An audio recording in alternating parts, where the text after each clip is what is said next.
a college, a college baseball team and was the best college pitcher in the land. Right, and it's incredibly unfortunate, but Scott, when you talk about your experiences, I just can't. They're unimaginable. Like you were in Atlanta when the bomb went off at the 1996 Olympic Games. You were in Washington D.C. on 9/11. Then you made trip after trip in Athens for the run up to the 2004 Olympics. Post the 9/11 world, and unfortunately that this actually hits close to home for you, myself, and Yeah. GIF. You know the Boston Marathon. You were there in Boston for the 2013 Boston Marathon bombing. I can only imagine how difficult it was to balance being there for something unrelated to the marathon, which you were, and then having to cover and interview people who just witnessed like the worst nightmare of their lives. Like, how do you keep going on through these major events and just did you ever think about just stopping the coverage, for these big events?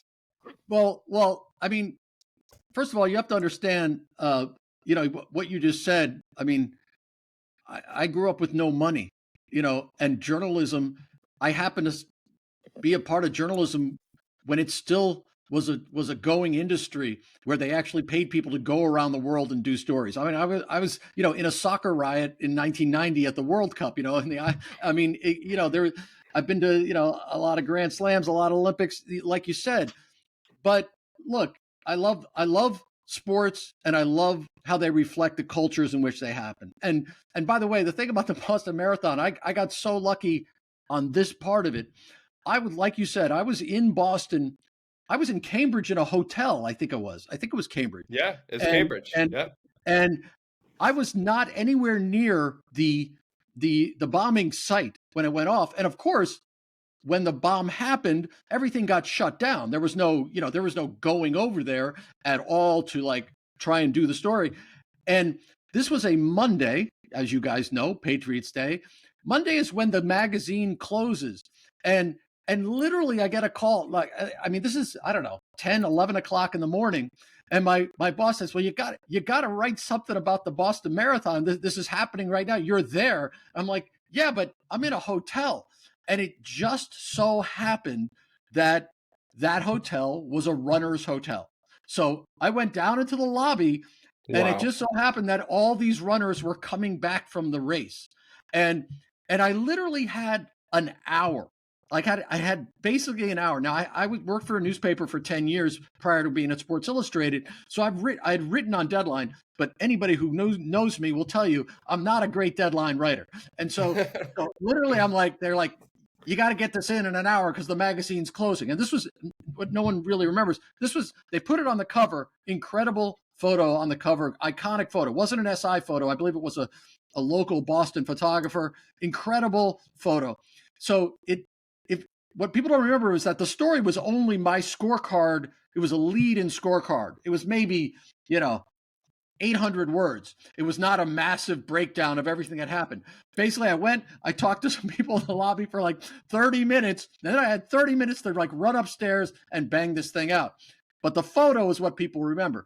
What I did do the next year was I went back to Boston and wrote the Boston Strong cover. No, well, let me just stop for a second. I did stay in Boston the rest of that week, and I went to the first game that actually the first game was not the Red Sox. It was a Bruins game in the middle Bruins, of the week, yes. and then National and then I anthem. went Yeah. right, and then I went, and so that was incredible. The anthem was incredible, and then I went to the Red Sox game where Ortiz says that it's his city, as you know, and so I was there.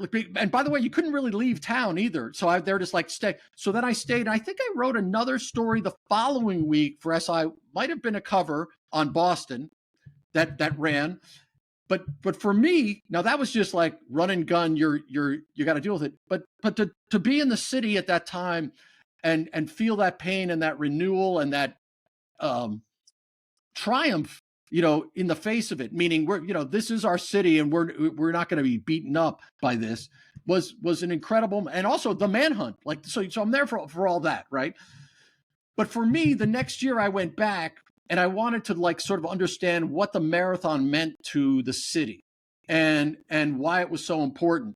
And so I obviously talked to people who were, victims of the marathon bombing, but then I also went up and I went to Hopkinton and I traced the entire route of the marathon from the finish line back up to the source. And I wanted to learn about why this race had been so important to people, and the people along the route were incredible. And so that sort of goes back to your original question. Like, to me, those are the kind of stories, traveling around, being able to understand place and how sports reflects our passions and our interests, and tells us, frankly, when it gets right down to it, people, the thing about reporting is that people don't lie when they're passionate. They don't lie. Like, you get, maybe you'll get a pitcher who like doesn't want to talk about his trouble with his wife or whatever. But if you talk to him about what he's passionate about, like, how did you come to throw that curveball? When was your first time? You're talking to him for an hour and a half and he can't stop. They're interested. Because yeah. And it's the same with fans. You go into an arena and you look around, people are screaming their heads off. They're happy, they're crying, they're mad, they're pissed, they're throwing stuff, whatever it is, they're honest. Sports especially brings out Boston. a level. Yeah, especially well, I hate to play, but Philly and everywhere else too. You guys are not that unique. I know you want to be, but I'm just saying it's everywhere. And the thing is that people tell you who they are. Sports somehow gets to the core of people, and they will tell you who they are more honestly in some ways than when they're talking about politics or when they're talking about their favorite movie or whatever. So there's something about sports that gets to us, and it has rewarded me every step of the way, not just being able to go around the world for somebody who never had money to be able to do that, but also just people opening themselves up to me and trusting me. I mean, it's been an honor. Aliquippa, I'm honored those people chose me to speak to, because that place has had it hard, and they just kept saying to me, look, we know we've had it hard. Just tell it true. Tell it the right way. Don't sugarcoat it. We've had it tough, but we're going to trust you to do it, and you better do it right. And so I take that as one of the great honors of my life, that people have trusted me to tell me their stories. Yeah, beautifully said, Essa. Beautifully said. Yeah, and I think, and I've always said for years, like, Boston, Philly, and New York fans, like, we're all so much alike that we don't want to admit it. So to your point, as far as us being, we try to be unique in that. I honestly, concede the fact that we're all similar, but people who are similar a lot of times don't get along. So to go from familiarity breeds contempt, right? 100%, 100%. And like, when everyone's like, oh, what some of my friends are like, oh, Philly fans or New York fans, I'm like, we're the same fans that they are. Like, what are you doing? Like, we're completely the same. Don't, dismiss it. But to kind of go from, the more serious or kind of heartbreaking stories that you covered, to kind of pivot to, you got to play one-on-one against the U.S. president, which is insane. Back in 2007, before he was the president. So you got to play one-on-one against Barack Obama. What was that experience like? And I can only imagine that he talked a ton of shit while doing it. Well, that's that. I mean, a couple things I got lucky on. Well, so I was writing a back page column for SI at the time, and I put I give credit to my boss Terry McDonald at the time, because I sort of what columns you thinking of writing, and I gave a list of what I hope to do over the next 6 months or whatever, and in there I'd put, because long time ago when I was working for the Miami Herald, I played basketball one-on-one with the mayor of Miami, and so I always thought, when you play one-on-one with somebody, they reveal a lot about themselves. Do they call bullshit fouls? Do they, when they're winning, check it perfectly well, but all of a sudden they start losing, and then they start, juking around with the ball and like bouncing off your foot, like, kind of cheap. Do they, when they're winning, not call anything, but then all of a sudden, they're losing the call? It is a reveal of character one-on-one. I've always felt that way. So I thought, I'd heard that Obama was a basketball player in high school. I'm like, and we're about the same age. And I was like, I want to play one-on-one with Obama. And at the time, he was not Barack Obama yet. And what I mean is, he didn't have the nomination. It was maybe September of 2007. And my boss said, and I said, I was going to, like, I want to do it if he wins, whatever. That was sort of like, if he wins the election, I want to go play basketball. And he goes, no, you got to do it now. Do it now. You got to do it now. And the fact is, and this is all in retrospect, Obama never plays one-on-one. Basketball became a big sort of thing for him. He would go out and play with UNC players and everything else, but always, a 5-on-5 run. But because he was running, and here's SI, National Magazine, I kind of like threw down a guy, said, "Oh, I want to see what you're made of," blah, blah, blah. I kind of talked a little trash. And I actually, Jen Psaki was his sort of assistant press secretary at the time, who's on, I think she's on MSNBC or whatever now. But and I went through her and he came back and said, "Yeah, I'll do it." And so this is how high tech SI. Now again, you guys, your listeners don't know, but me getting on the show tonight, again, was not the easiest thing in the world because I'm a computer moron, and in terms of downloading the correct app or whatever to get on this show, it took a little bit. So no, give yourself more credit. Yeah, but just keep that in mind because this is go back, to 2007. This is how it worked. He promises we're going to meet at a YMCA in Iowa. Can't remember the name of the town. Just blanked on me. But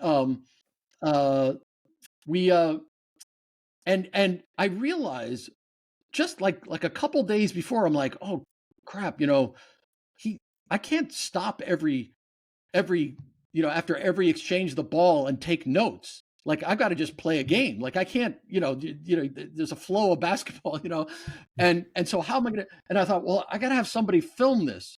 So then I look around the room and there's like my 2007 12-year-old son. Okay. and I'm like, oh, all right. So we dig out the, camcorder tape, not digital, some tape with tape cassettes. And I'm like, you're coming with me to Iowa. We go to Iowa. And the night before, we Spencer, Iowa, that's what it was. The night before in a YMCA in Spencer, Iowa, take him there. And I say, look, you got to, whatever you do, you got to, first of all, I teach him the camera. And I said, whatever you do, you got to keep the camera on me. You got to keep the camera. No, I'm sorry. You got to keep the camera on Obama. I'm your father. Yeah. You're going to be tempted. You're going to be tempted to put it on me because I'm your dad. Kick that out the window. You need to keep the camera on Obama at all times. So we get there. So I put the fear of God in him. And so we get there and Obama's warming up. Like, we're warming up, I'm shooting and Obama's jogging around the court. And my son is filming him. And we've got the tape. You can see all this. So there's Obama on the other side of the court jogging, and he's jogging across, and my son's on one side of the court. Then he goes underneath the basket, and all of a sudden, my son is following him, and you can see like Obama's coming right toward my son. So at this point, I would have, if I were him, here he comes to say hello. Here's the president to be, and I would have like, turned the camera on my shoe. I would have, I would have turned it off, whatever. But my son sort of flips it around so that the camera is looking up from a 12-year-old's chest to Obama leaning over, and Obama's like, and there I am out warming up, and I haven't played in like 3 years, and I'm throwing up a bunch of bricks, and my son gives me up. Like he's like, Obama's like, oh, so what's your old man like? What kind of games he got? And Jack's like, he was trying to get the scouting report. Exactly. By the way, in between the games, we sat down and talked for 40 minutes about what basketball meant to him, the fact that it's the only gift his father ever gave him. He had a Dr. J poster over his bed. The high school coach who called him the N-word. There was a lot of things where basketball meant a lot to him in a very deep way. But that was all very measured and political. This one moment where he's trying to work my son, he's like, oh, what's he got? And my son's like, well, he says, he has his shots off because he hasn't played in a while, and he's not in basketball shape. And Obama's like, yeah, basketball shape's important. Anything else? And then finally Obama said, yeah, I got your old man games cased out. Like that's it. But you can see the camera work. You can see the killer competitor in Obama's eyes. He's not the academic. He's not the smooth orator. He's the guy who will leave teeth on the sidewalk if he can. And so I thought that was very revealing. And at one point, we're playing, and the ball bounces off the rim and goes flying off the court. We both go chasing after it. And he gets there first, and he goes back. He takes the ball back, and I go flying off the court. and he's going toward the basket, and